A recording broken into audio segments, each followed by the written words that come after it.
kwa sababu yeye ni kitu chema kutoka kwa Mungu, siku zote anajijua kwamba yeye ni kiumbe cha Mungu na pia anajijua kwamba yeye ni mbeba kusudi.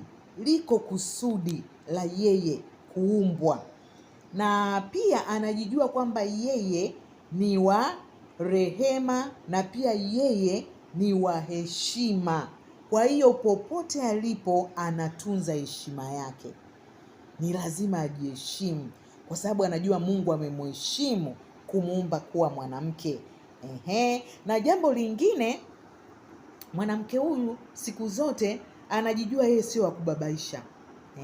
Anafanya kwa umakini kila analopewa kulifanya, liwe kutoka kwa Mungu au agizo lote kutoka kwa mwanadamu, kwa sababu ana uhakika na kile anachokifanya, kwa sababu yeye ni wa thamani, na Mungu anapompa jukumu anajua kwamba amemwamini. Kwa hiyo anakuwa yuko tayari, hata kwenye kanisa, kwenye jamii, kwenye familia, anafanya mambo kwa kujiamini.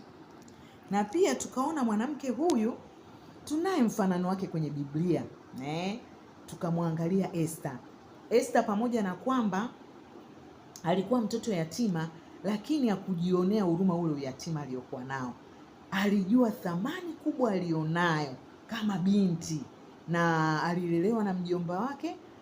Alikuwa mnyenyekevu, alikuwa mtii, alikuwa na upendo, yani alikuwa ni binti mwenye sifa hizi za mwanamke wa thamani.